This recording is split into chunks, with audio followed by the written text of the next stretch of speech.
Hi, Romans here and welcome to another music review. Today it's going to be Northlane, Obsidian. Music review. Music review. Northlane is an Australian metalcore band which I discovered 2 years ago. I think it was with their previous album Alien and their track Bloodline, which is, I think as of now, one of their biggest hits. 2019 was the year when I made the most reviews as of now. Let's see if 22 beats it in any way. And I was contemplating whether to make the review or not, and for reasons unknown I didn't even check the band, I didn't even listen to the record. I guess it was because of the time restraints and because I'm not necessarily a metalcore fan. But after making a reaction video to one of the singles, I decided to check the album out, and in the last 8 days I've heard the album 13 times. I'm absolutely blown away by it. The last time I was this blown away by a record was last year with Leprous and their Obsidian album. And I'm just absolutely loving this record, and it's one of the best albums I've ever heard. So that's before we start with the review. I know that the album has been out for like a month and a half, so I'm really late to the review. That more passionate it's going to be. So let's dive right into it. The album opens up with the track Clarity, and I really love that synth arpeggio that we hear at the beginning, and when the singer starts singing, the melody immediately reminded me of Between the Buried and Me.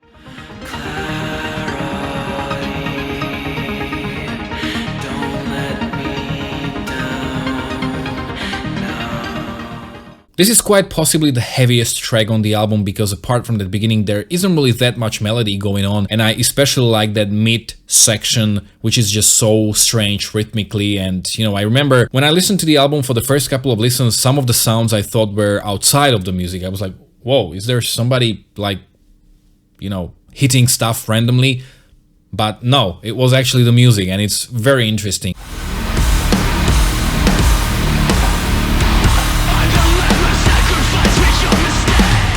Then we have one of the singles, Clockwork, and I think that this is a pretty great example of what makes this album unique, and that's the combination of metalcore and EDM. A very unique combination, not necessarily original, but it works in a way I haven't really heard before. Not to mention that the chorus is just excellent here.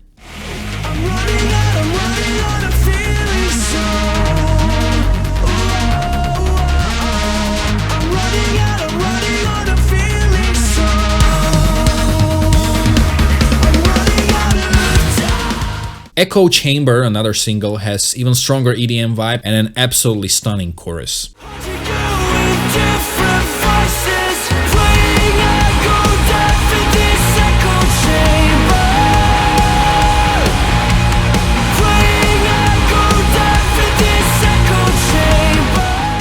Carbonized is the track that kind of started it all for me because I made a reaction for it, which you can check out here. I think it's a pretty nice contrast to this video because now I'm talking about a record I'm really familiar with as opposed to reacting to them for the first time, and it was actually that reaction video that got me so hooked that I immediately checked the album out. This is still a great song. It's heavy, it's dark, and the chorus is just fantastic.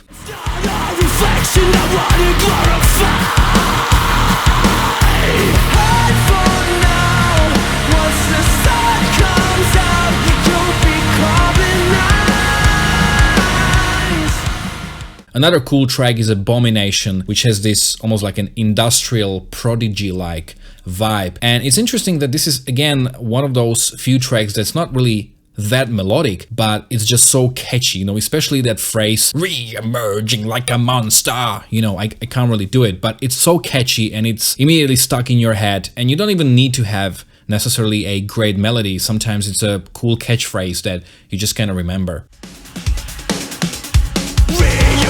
As a monster, an imposter out of lifeline, running a dead mind. Abomination! Plenty is a potential single, and just honestly, this is some of the best writing I've ever heard on this record.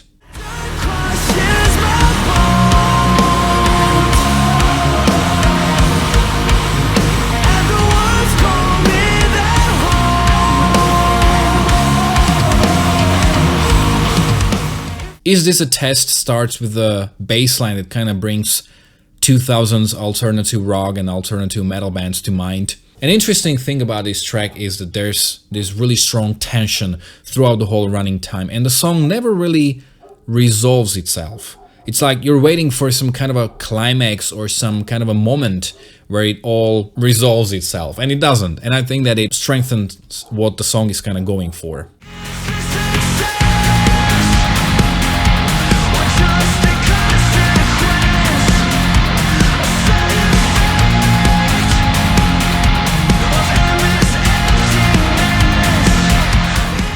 Another banger with a super catchy chorus is Zen, and this actually reminds me of the first two albums from Linkin Park.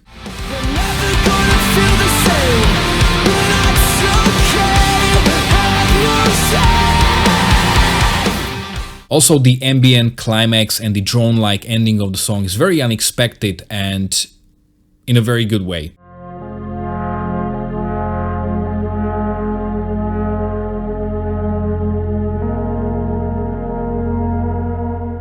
Before we continue, just a little reminder, I make these reviews from a viewpoint of a musician, as I'm a singer, songwriter and a bass player for my own group Jakobe. Heavy prog rock without guitars but with saxophone, you're gonna wanna check it out. All of the links to my debut album are in the description of this video below. The second album will drop sometime this year. Another heavy electronic metal song is Cypher, and I especially have to praise the atmosphere on the album, which is just very immersive.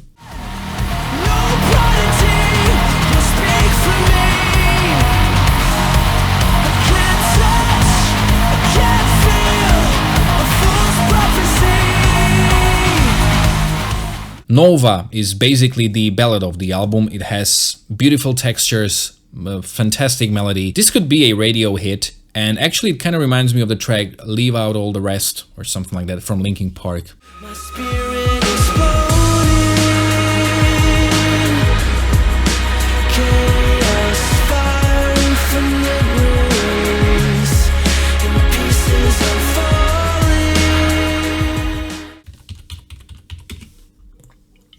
We go back to the heavy style pretty soon with the next track, Inamorata, if I pronounced it right, but this song is much brighter than the rest of the album and somewhat less heavy.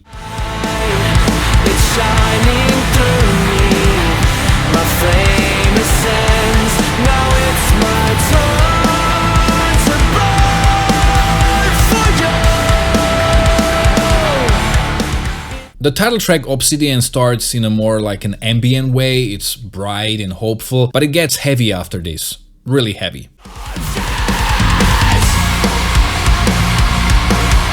Cycles of veracity, radiation decay. And then the final track, Dark Solitaire, it ends the record in a more melodic, uplifting way until it gets heavy. And then again we have this drone-like ending of the album, just like in the track Zen.